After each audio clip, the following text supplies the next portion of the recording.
As a serial entrepreneur, I have a long history of taking on all sorts of side hustles. Some of them more conventional and others not so much. Now, I don't actually like the term side hustle because often it can really misrepresent what it takes to reach a decent level of success in a lot of cases.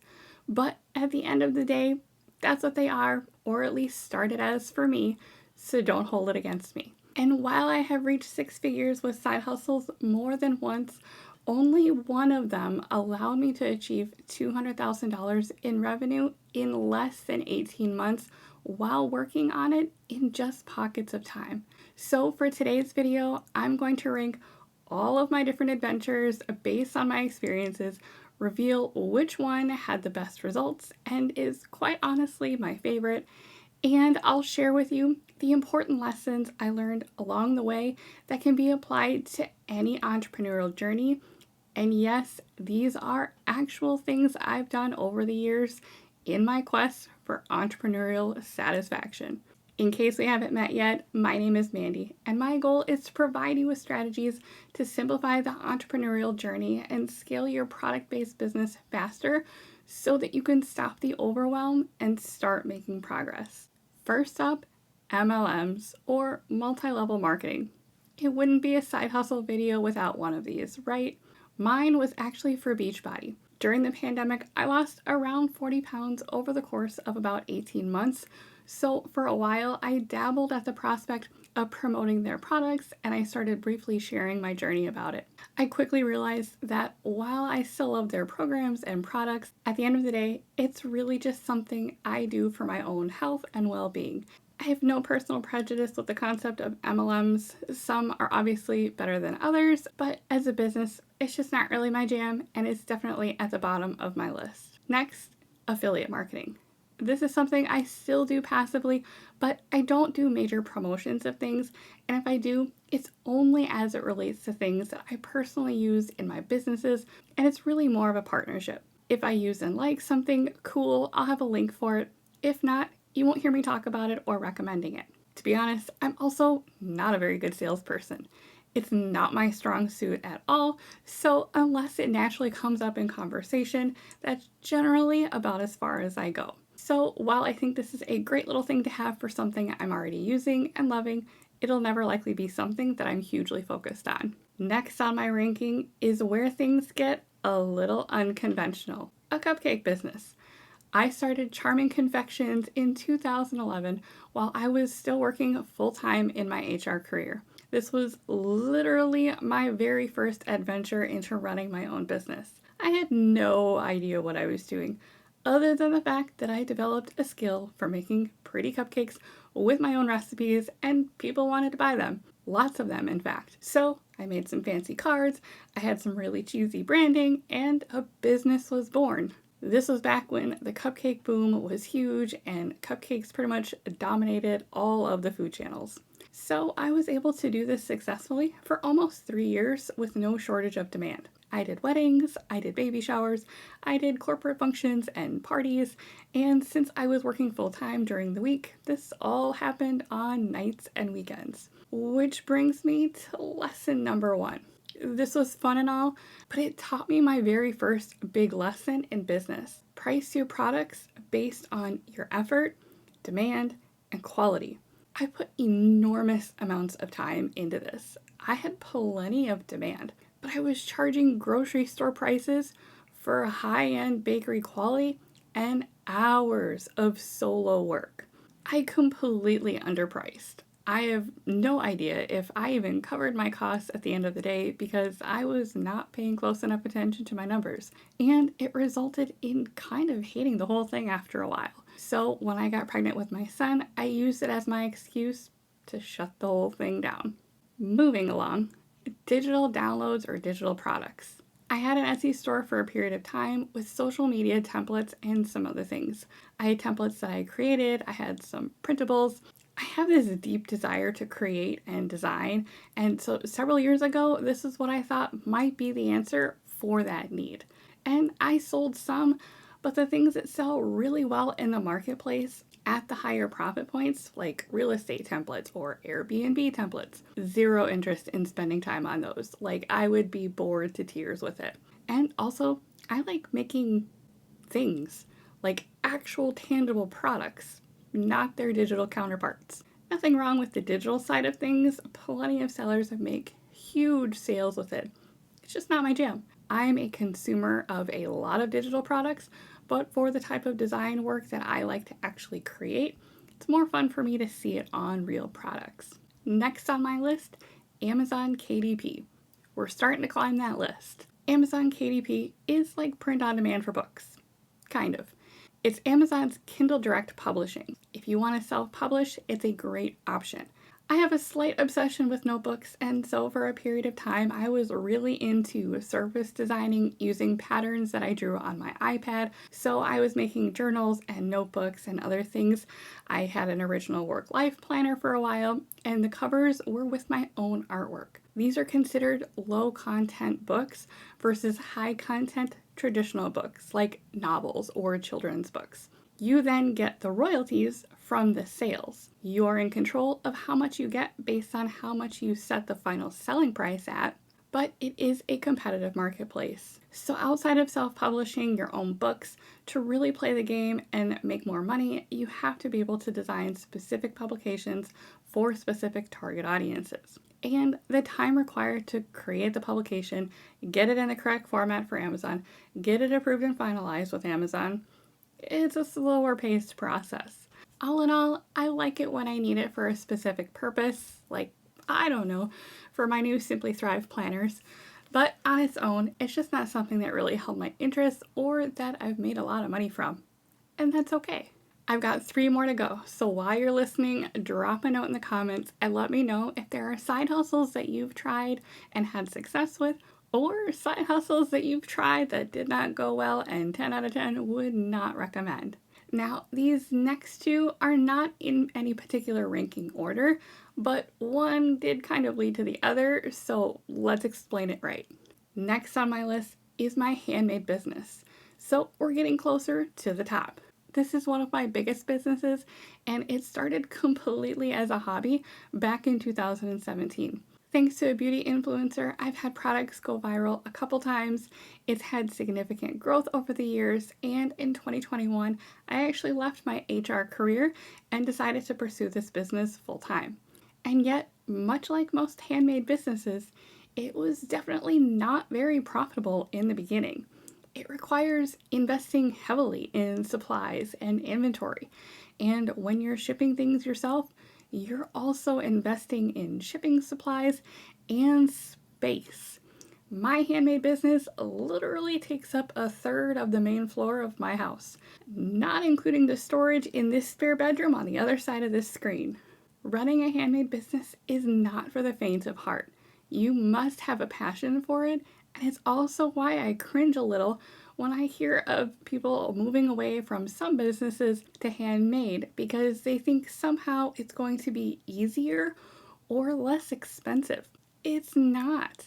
Because of the added cost of everything that goes along with doing everything yourself in a handmade business, do not make the mistake of thinking that profit is so much higher. My brand is considered higher end from a retail price perspective, and I promise you, my net profit is probably not as high as you think it is, and it's an enormous amount of work. But I do it because it's a business I've built and put a lot of blood, sweat, and tears into, quite literally. With my handmade business, one of the biggest lessons that I've learned is that you need to understand your customers in order to move the needle. As an example, when I first started out, my packaging was a little cringe. And I thought it would be real cool to send some products to a popular influencer and news anchor who was also well known for their YouTube channel and reviewing different beauty products. Cute, right? No, I'm honestly embarrassed at what I sent the first time. Remember, this is someone who's reviewing mostly higher end products. Fast forward a year or so, my brand evolved. I learned a lot along the way, and I kept improving and getting better and better.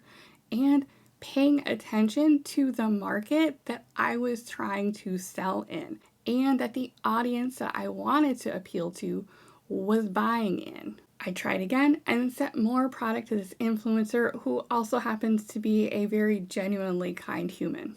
And bingo, multiple products over the years have ended up getting shared by them and went viral because I eventually learned to understand what my ideal market was looking for so that my products and branding and packaging resonated for that audience and ultimately met the demand that they had for that kind of product. It changed the whole trajectory of my business at the time, and I still have lifelong customers from that brief moment of fame. The point is, in your business, whatever business you choose, understand your audience and understand demand. I firmly believe that I would not have had the success that I've had with my small business if I hadn't developed a better understanding of that concept and the importance of it along the way. Next up is screen print transfers. Now remember I said one led to the other.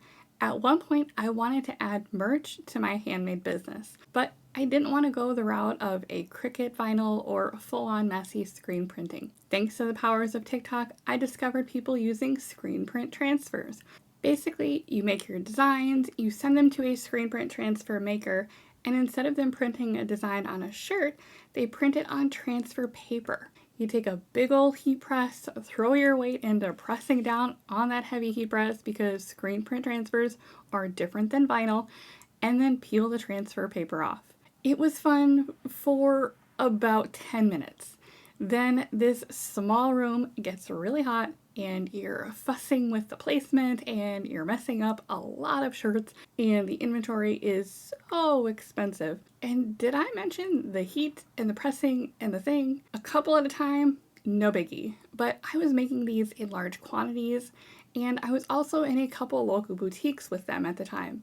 Oh, and that's assuming I got the transfer right and didn't scorch the garment fibers along the way. And keep in mind, if you want multiple designs, you have to design them separately, order them separately in bulk, and hope that the design sells because now you have not only inventory for the products that they're going on, but now you have a stack of inventory of all of these transfers. Many people are very successful with this and get their kicks with it. I am not one of those people. Which brings me to lesson number 2. If you do not like something, you will start to resent it. And if you start to resent it, you will not fight for it when things get hard. And if you aren't willing to fight for your business, it will not be sustainable long term because you will have ups and you will have downs. You don't have to love all of the parts of your business. I mean, really, who loves doing taxes with any business? But you do have to love most of it, and it has to be worth it for you.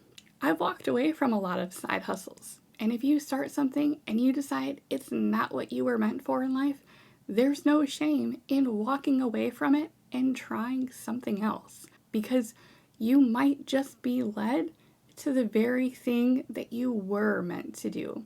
And that leads me to the side hustle that allowed me to achieve $200,000 in revenue in less than 18 months. And that is print on demand. Print on demand is what I discovered after I was getting so frustrated and tired of dealing with screen print transfers and heat presses and all things related to that. If you're not familiar with print on demand, it's a business model that is similar to drop shipping, but the key difference is that instead of products being fully ready-made in bulk, the final product is only created once a customer orders a product that you have set up using your own designs. It allows you to work with a provider like Printify, choose from a huge list of products in their catalog, create your own designs for that product, including designs that can be personalized, and then list them for sale in a marketplace like Etsy or even your own website like Shopify. Now there's a whole strategy behind this to get it right. And if you're new here, that's really what my channel is all about. But ultimately, once you've got the product created, there is very little in the rest of the process that you have to worry about. When an order comes in, the customer pays you, you pay Printify, and then get to keep the remaining profit. And then Printify takes care of printing the design on your product and getting it shipped to your customer. I call this freedom from fulfillment because it allows you to start and build a product-based business without ever needing to maintain inventory or a lot of the other necessary resource requirements of running your own product-based business. And unlike drop shipping, you get to create products that are uniquely yours. For certain products, Printify even has options where you can incorporate your own branding like neck tags and custom branded inserts, and there are also options for gift messaging and express shipping in some cases too. I initially started trying out print on demand at the beginning of 2022, but didn't really get serious with it until the end of May that year. And this is where my third and final lesson comes in. You get out of something what you put into it. If you treat something like a side hustle and give it side hustle energy, you're probably going to get side hustle results. When I started with print on demand, I immediately started to see the value and the potential. I dabbled and had fun with it at first.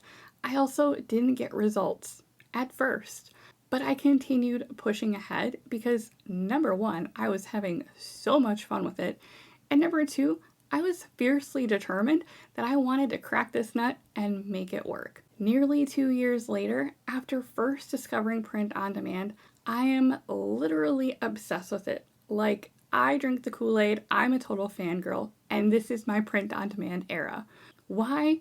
Because coming from my handmade background, where I am doing literally everything myself, and now with the help of my husband, and then getting that glimpse of the ability to create virtually any product you can think of, come up with all sorts of designs, sell them, and then somebody else makes and fulfills the product, sign me up all day, every day.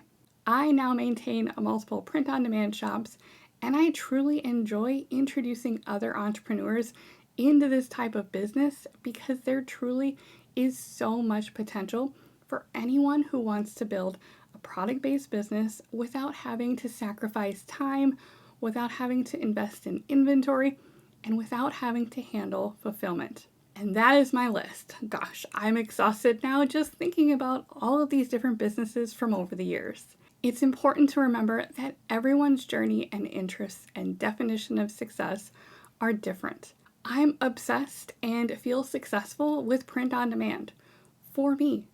Others are obsessed with their screen print business and doing it themselves, and others prefer all things digital for them.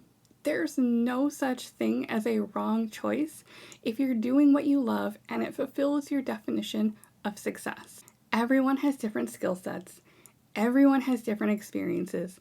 Everyone has different things that light a fire in their soul. At the end of the day, never stop your pursuit to find joy in what you do. It can be life-changing. I hope this has been helpful for you. If you want to dive into learning more about my strategies for thriving in your print-on-demand business, be sure to check out a variety of resources that I have in the description for you, including my Simply Thrive Club, where our first masterclass of the year is coming up. It's going to be all about finding, growing, scaling, and adapting profitable niches for your shop. In the meantime, make sure you've got the notifications turned on for my channel so that you don't miss out on any of my content. Thanks for watching. I'm so glad you're here, and I'll see you in the next one.